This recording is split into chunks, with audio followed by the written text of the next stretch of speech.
will not fade away. I shall not be hurt just like a tree that's planted by the water. All right, all right, all right. Welcome to the Waycast. I don't know if we had volume for the first 30 seconds there, but hopefully you can hear me now. It sounds like with the audio check that is the case. We're in Genesis chapter 23 tonight. If you've been following along with us, you know that we're supposed to be in Second Thessalonians, but we jumped back for Debbie and Buddy's study on precepts upon precepts to Genesis, and we're in Genesis chapter 23 tonight. And so the first section is verses 1 through 6. In chapter 23, we see the death of Sarah, Abraham's purchase of a cave in which to bury her, the cave of Machpelah. And then verse 1, it says, and Sarah was 107 and 20 years old. These were the years of the life of Sarah. And Sarah died in Ker, uh, Kirjath Arba. The same is Hebron in the land of Canaan. And Abraham came to mourn Sarah and to weep for her. Now, Chuck Smith surmises that Abraham was not there when Sarah died. He may have been attending the flocks or no telling what, and he came in. Notice that Sarah's age is given as 127 years. She was 90 when Isaac was born, which means that at the time of her death, which took place before the offering of Isaac by several years, I suppose, Isaac was 37 years old. We are told that Sarah died in uh, Kirjath Arba, which is Hebron. Abraham even had to buy a cave in which to bury his dead in the very land that God had given him. Why didn't he take Sarah somewhere else to bury her? It is because uh, the hope they have in the future is in the land.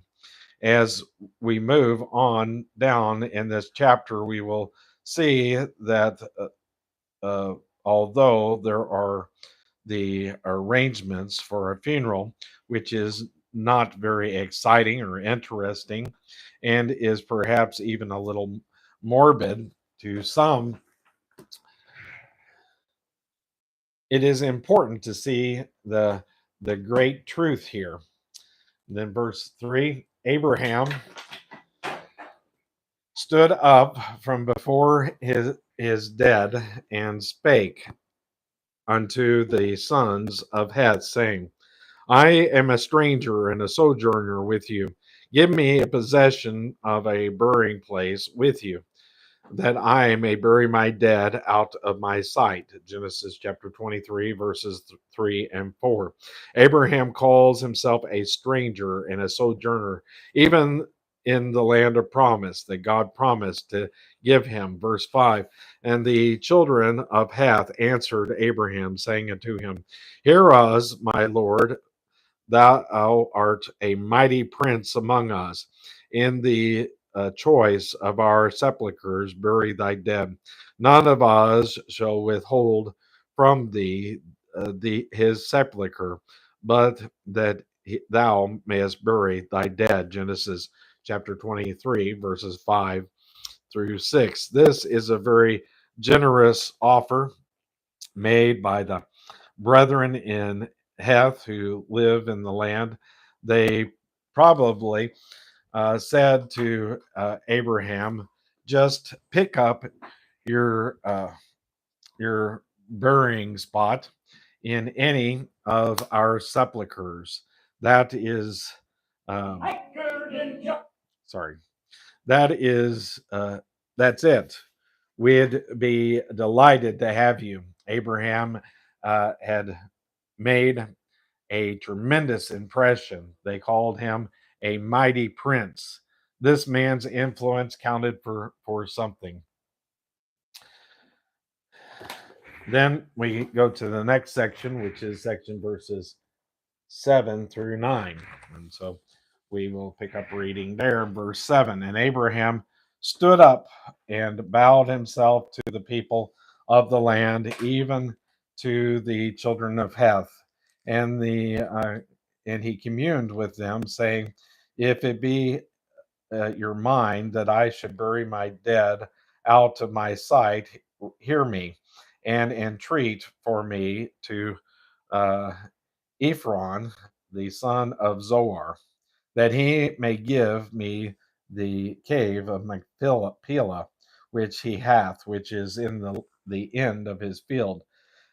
So as much money as it is worth, he shall give it to me for a possession, for a burying place among you. Genesis chapter 23, verses 7 through 9. The cave of Machpelah was the place Abraham chose, but he wanted to buy it. He wanted nothing given to him. In other words, unto God, until God gives him that land, he will buy what he needs and wants. So now he actually buys a burying place. Again, I ask the question, why didn't Abraham take Sarah somewhere else and bury her? They buried her here because it is the promised land and the hope of the future is here. As you go through the Bible, you will find that there are two great hopes and two great purposes which God has. He has an earthly purpose and he has a heavenly purpose. He has an earthly purpose, that is, this earth on which you and I live is going into eternity. It is going to be traded in on a new model. There will be a new heaven and a new earth. There will be an earth, and it will be inhabited throughout eternity. This is the promise that God gave Abraham and to those after him. God is not going to put this earth on which you and I live in the garbage can after he gets through with the program which he is carrying out today. Nor is he going to dispose of uh, in a wrecking yard for old and battered cars. God is going to get rid of it. He intends to trade it in on a new model. A new earth will go into eternity and there will be people to inhabit it. This was the hope of Abraham. Abraham wanted to be buried in that land so that when the resurrection came, he and Sarah would be raised in that land. He never knew how many were coming after him, but there are going to be literally millions raised from the dead. This is their hope. This is an earthly hope, and it will be uh, realized. In the upper room, our Lord said this to his disciples who were schooled in the Old Testament and who had the Old Testament hope. Let not your hearts be troubled. You believe in God, believe also in me. If my father in my father's house are many mansions, if it were not so, I would have told you. I go prepare a place for you, and if I go and prepare a place for you, I will come again and receive you unto myself, and that where I am, there ye may be also. John chapter 14, verses 1 through 3. He is speaking of the new Jerusalem, which is he is preparing today, and which is the place in which the church will go. The new Jerusalem will be the eternal abode of the church. This teaching was brand new to the disciples, and I'm afraid that it is brand new to a great many Christians. God never told Abraham that he would take him away from this earth to heaven. Rather, he kept telling him, I'm going to give you this land. Abraham believed God, and that was the reason that he wanted Sarah buried in the land. It became the place for him to bury his dead. He intended to be buried there, and he is buried there. The exact location of Abraham's burying place in Hebron, about 20 miles south of Jerusalem. When we made a trip there, that is McGee, and not me. I'm reading Through the Bible by James Vernon McGee.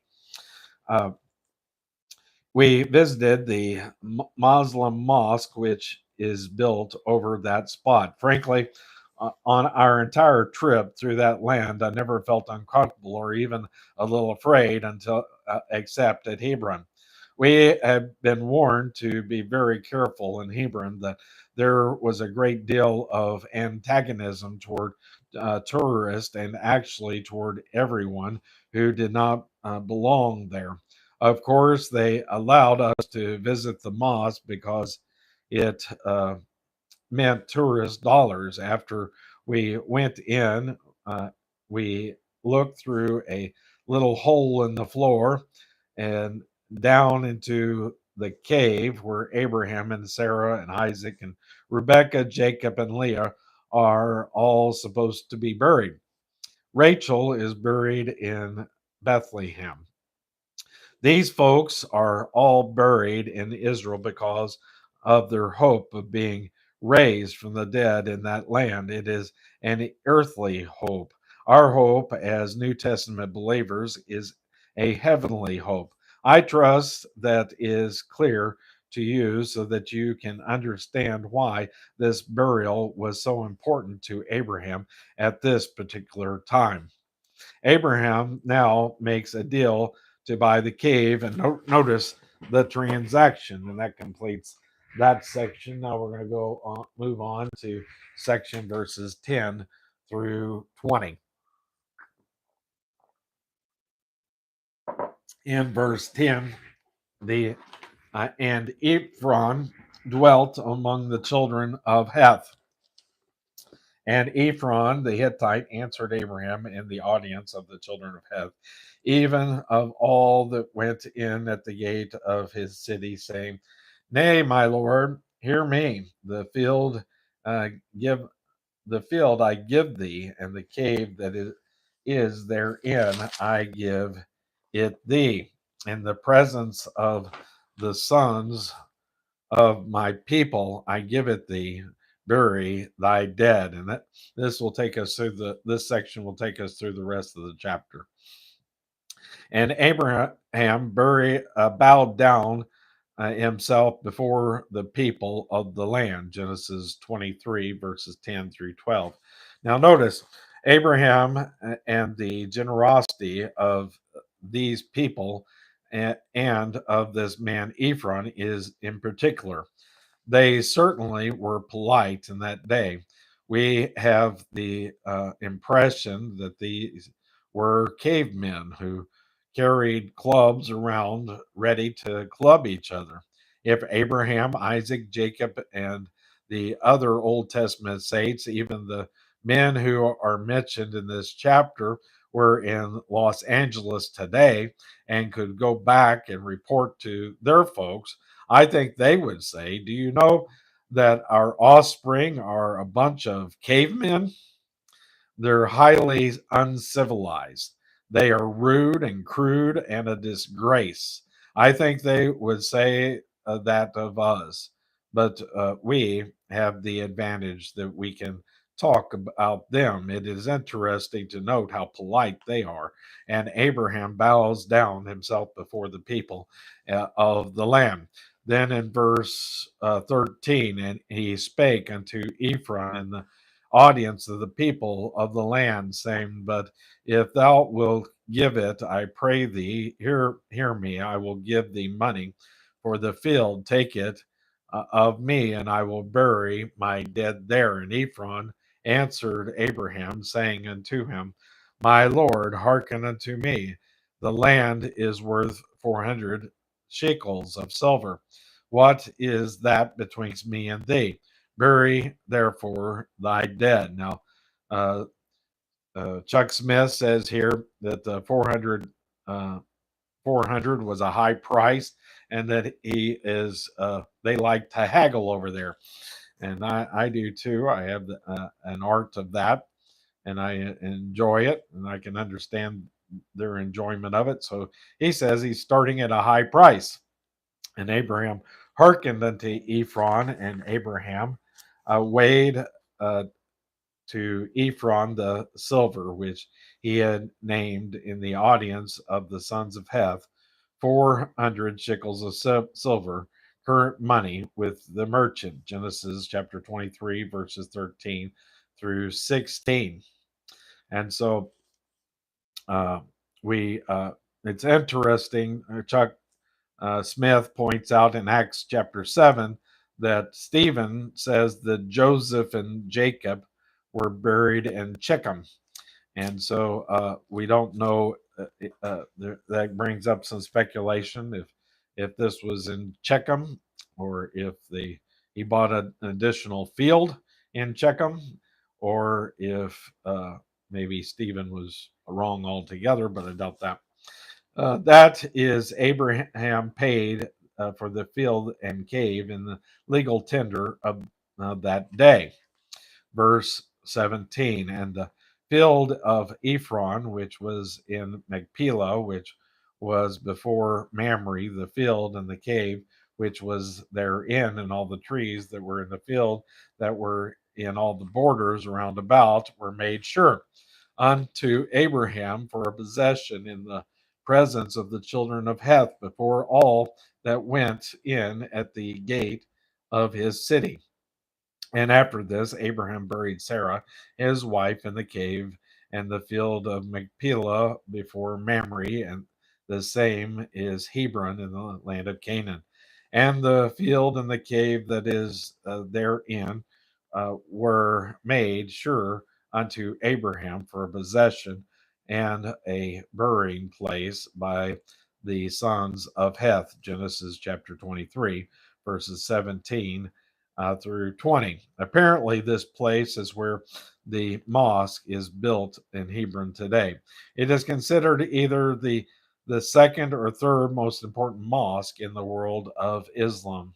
They have more mosque in Cairo and other places, and the ones I have seen are absolutely beautiful. That is McGee and not me. The most important one, of course, would be Mecca. I am not sure whether the one at Hebron or the one at Jerusalem would be number two, but the other would be uh, then would be number three.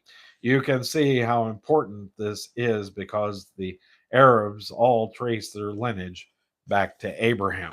And that concludes uh, chapter 23. Hope that you enjoyed it. I knew that it wouldn't take very long. I think J. Vernon McGee was about 17 minutes, and Chuck Smith was about 7 or 8 minutes. So we got about 18 minutes in here. So with that, I'll catch you up on what's going on in the channel. Not much. Uh, I hate to say, not much has changed since yesterday. I think we lost a subscriber. We're down to 957 subscribers. Sometimes I pick up subscribers for Fortnite and or my travel blog or something else, and then they don't want to see, they don't want to hear about Jesus, so they unsubscribe, and so that's naturally understandable. But hopefully, they saw something that may have sowed a seed with them. That's our hope. We have 752,100 views on the channel so far. That's up from about 1,000 since yesterday. There's 14,400 likes on the channel. That's thumbs up. Thank you, LaRonda, for the thumbs up. I assume that was you, uh, my lovely wife, watching upstairs with Hopi maybe on her phone or something. There's 671 comments. There was no comments since yesterday. Um, so the last comment was 5 days ago, and so that's that. I do ask you to make comments and ask questions. I will take up those comments where you ask them. I will answer them there, and then I will also answer them also where here in the next broadcast whenever I go over the numbers. Then there is 10,200 shares. I encourage you to share this podcast or any others that you might like with your friends and relatives, either on social media or through text or messaging, something of that nature. I have done that myself. I went through my entire contacts list and shared it with my contacts list. We're also on Facebook, uh, Snapchat, and Threads and Truth Social. If you look up Tony Ball or the Waycast, I've been saying look for the Waycast, but I think I'm on Facebook as Tony Ball, so you can find us there. I have started through my contacts on Facebook and sending invitations to the podcast to them there, and anybody that sends me a message, I will respond. Usually with the Against All Odds. That's uh, Jesus podcast. If I don't know the person, and there's a possibility that they don't know Jesus as their Savior, I send them that one. So I encourage you to share those. And then, we have 6,600 views on the channel for the week. We're down quite a bit from where we were at one point recently, and so that's kind of discouraging. But the content is kind of down as well.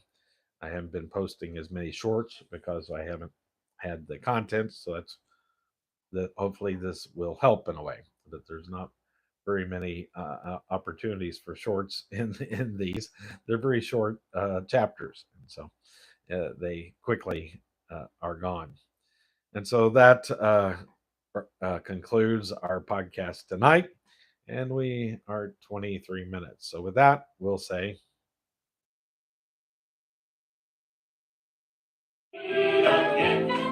Adios, au revoir, and though it's always sweet sorrow to part, You'll know you'll always remain in my heart. Good night, sleep tight, don't let the bed bugs bite. Here's a wish and a prayer that every dream comes true. And now till we meet again, adios, horrible, good night. And with that, we want to say good night. But don't forget, you are truly loved.